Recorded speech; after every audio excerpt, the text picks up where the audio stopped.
So if God used 22 energy forces to create the world, we have 22 days from Rosh Hashana to Simchat Torah, that same power of 22 to create the year to come. Meaning that our year isn't fully manifested. The script of what our movie for the next year will look like is finalized on Simchat Torah. So this brings up a good point. Anyone who follows the Torah readings, you might notice that the portion of Bereshit, which is Genesis, the first day of creation, Adam and Eve, so on and so forth, you would think that we would start it right after Rosh Hashana, right? There are 3 weeks in between. But if you pay attention, you would notice that we actually start reading the book of Bereshit. We start reading it right immediately after Simchat Torah. Now we actually know why. Because we know that the year hasn't really started. Those 22 days haven't fully come to materialize. At this point is when the clay begins to harden. This is where now we get to actually experience the year that we create. And that's why we start Bereshit. So that's a little overview of how the holidays work. Why all these days happen to come, why there's so many holidays right next to each other. Now, let's start with the first step, Elul and Virgo.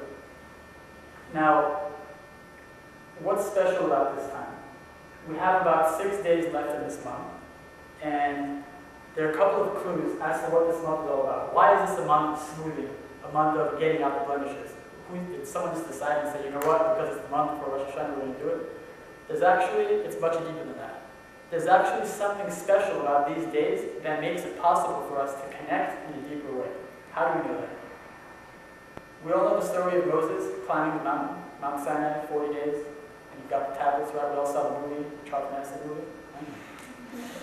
So, those 40 days that he was climbing the mountain, it just so happened that those 40 days happened to occur during the 30 days of Elul, overlapping into the 10 days from Rosh Hashana to Yom Kippur. There's exactly 10 days from the first day of Rosh Hashana until Yom Kippur. That's 10 days. Also, as a side note, there's exactly 7 days in between Rosh Hashana and Yom Kippur. What does that mean? In between the 2 holidays, there's exactly 1 Sunday, 1 Monday, 1 Tuesday, etc.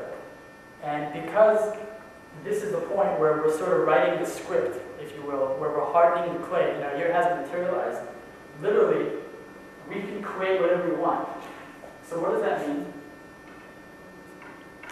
That means that whatever we do on that Sunday in between these days will influence every other Sunday for the rest of the year. Whatever you do on that Monday will influence the rest of the Mondays. What does that mean?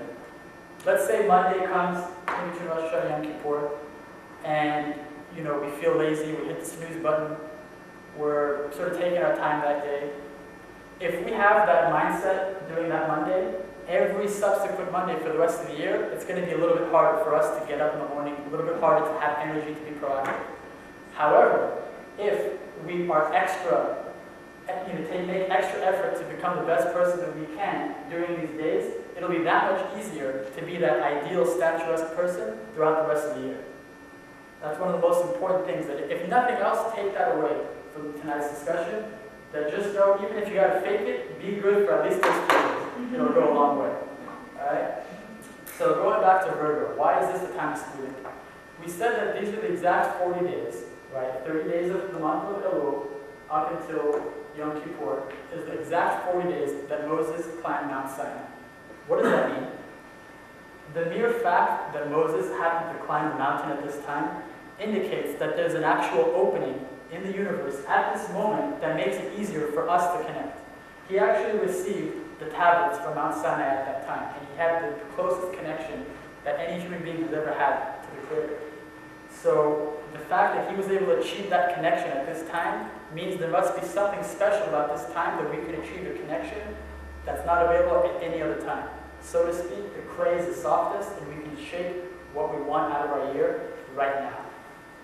Now, there's another code that's actually revealed from the Zohar about climbing Mount Sinai. Why should I care? So some guy a few thousand years ago climbed the mountain, and I made a movie about it. Does it benefit my life? Why do I care, right? There's a history lesson. There's a code the Zohar teaches us. Climbing Mount Sinai is a code for climbing higher levels of consciousness. Because the Zohar teaches us that we all have our own internal Mount Sinai that we need to climb. And the fact that Moses was able to climb it indicates that in these days we have the ability to both recognize, confront, and climb our own Mount Sinai for the whole, every aspect that we need to. Right? Your Mount Sinai could be, confronting people when you need to. For some people, your Mount Sinai might be public speaking. We all have our own challenge, our own mountain to climb, and this is the best time of the year that we're given the opportunity to be able to recognize that mountain and have the equipment to climb. There's some more secrets about this month. Abraham the patriarch, who wrote a book called Sefer Yetzirah, it's called the Book of Formation. He named every month and every constellation. And he happened to name this month the constellation of Virgo. He called it Betula. Betula is another way in Hebrew of saying virgin. And it's not by coincidence that even in English, Virgo and virgin are almost the same word. What's the connection? The idea is that in this month of Virgo, Elul, we get to become spiritual virgins, meaning going back to when we were pure, before anything went wrong. Now, that's very important because if we look at the word for Rosh Hashana, right, it means head of the year. What does the head do? The head tells the rest of the body what to do. So the head influences everything else.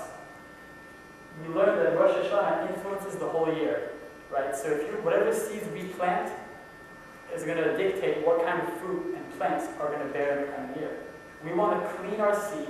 We want to make it as clean as possible and as pure as possible to have the best possible trees and the best possible fruits. So this month of Virgo is the time to really iron out the details, to identify all the things that we need to fix. There's a few big secrets also that are revealed. There's a rabbi, Rashi, who many of you know. He's a French rabbi in around 1100s or so.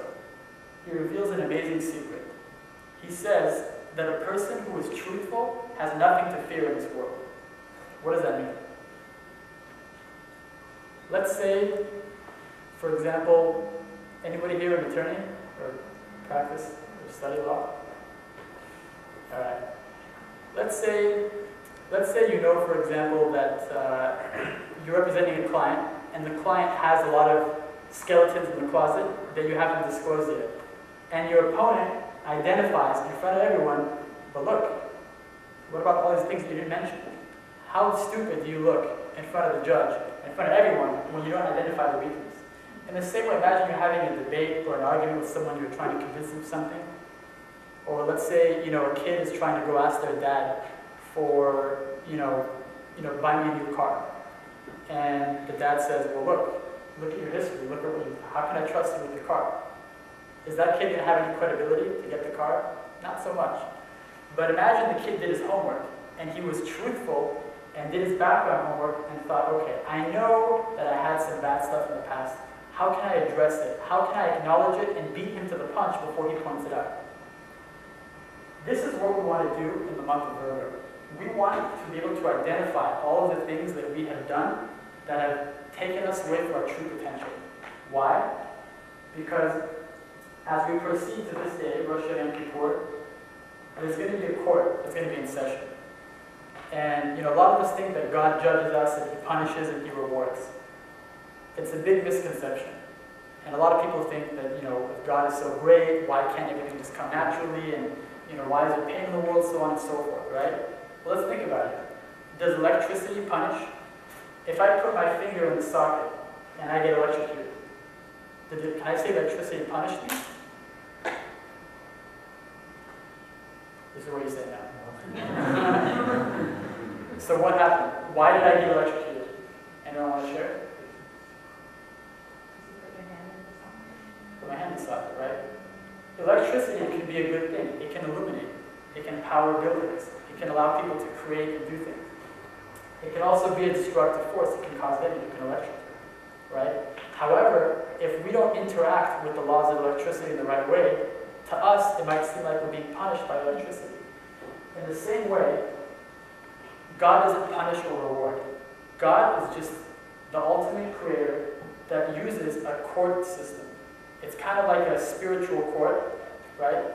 And everything that we do is created by a system called deed, which means justice or judgment in Hebrew.